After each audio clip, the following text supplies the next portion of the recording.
Bonjour à tout le monde, bienvenue à une parole d'encouragement ce matin avec Pasteur Marie-Noël. Nous lisons dans le livre de Néhémie, le chapitre 9, du verset 2 au verset 5. Il est écrit: Ceux qui étaient de la race d'Israël, s'étant séparés de tous les étrangers, se présentèrent et confessèrent leurs péchés et les iniquités de leurs pères. Lorsqu'ils furent placés, on lut dans le livre de la loi de l'Éternel leur Dieu pendant un quart de la journée, et pendant un autre quart ils confessèrent leurs péchés et se prosternèrent devant l'Éternel leur Dieu. Le verset 5 dit: Et les Lévites Josué, Kadmiel, Bani, Achabnia, Chérébia, Odidja, Shebania et Petchadja dirent: Levez-vous, bénissez l'Éternel votre Dieu, d'éternité en éternité. Que l'on bénisse ton nom glorieux, qui est au-dessus de toute bénédiction et de toute louange. Alléluia. Bien-aimés, il est important que nous comprenions que nous avons été créés pour rendre gloire à Dieu. Nous avons été créés pour bénir le nom de l'Éternel tous les jours de nos vies. Et malheureusement, le péché nous a tellement rongés que nous avons oublié l'essence même de notre vie sur cette terre. Alléluia. Et quand nous prenons cet extrait de lecture du livre de Néhémie, nous nous rendons compte que le peuple d'Israël qui avait été choisi par Dieu a péché. Et à cause de son péché, le Seigneur l'a éloigné de la terre promise. Et le peu qui est revenu sous la direction du prophète Néhémie, il est écrit que ils se sont présentés devant le Seigneur et ils ont fait une chose, ils ont confessé leurs péchés. Ils se sont certainement souvenus de tout le récit que leur avait laissé leur père, de tous les miracles que leurs pères ont vus, et ils ont confessé leurs péchés.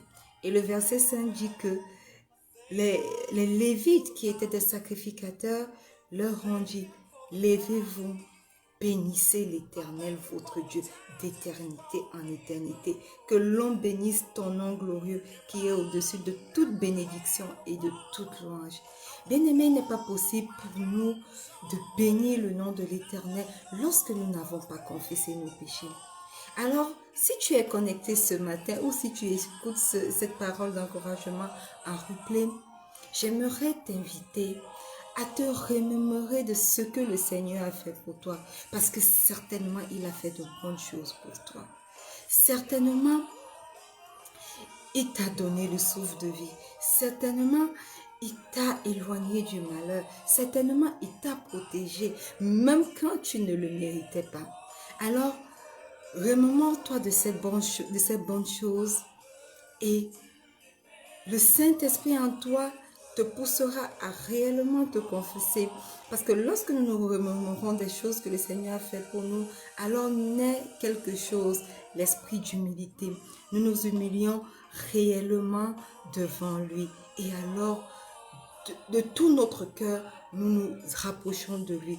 Nous confessons, nous demandons réellement pardon. Et lorsque nous le faisons d'un cœur humble, alors il est là, disponible, prêt à nous pardonner. Et lorsque nous recevons ce pardon, quelque chose se produit. Le Saint-Esprit en nous pousse à bénir son nom. Le Saint-Esprit en nous pousse à glorifier son Saint-Nom. Alors, confesse tes péchés, bien-aimé, et laisse-toi entraîner à glorifier son nom, à bénir son nom. Et pendant que nous glorifions son nom, pendant que nous bénissons son nom, il devient une bénédiction dans nos vies. Alors, une seule chose, ne reste pas vautré dans le péché. N'aie pas peur d'aller devant son trône de grâce pour admettre que papa, j'ai péché.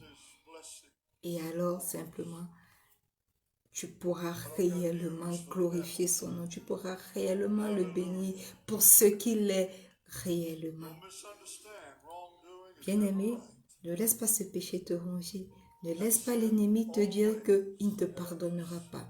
Va vers lui, confesse ton péché et ensuite, vis dans une vie où tu béniras son nom, tu le loueras et tu vivras en harmonie avec lui. Shalom.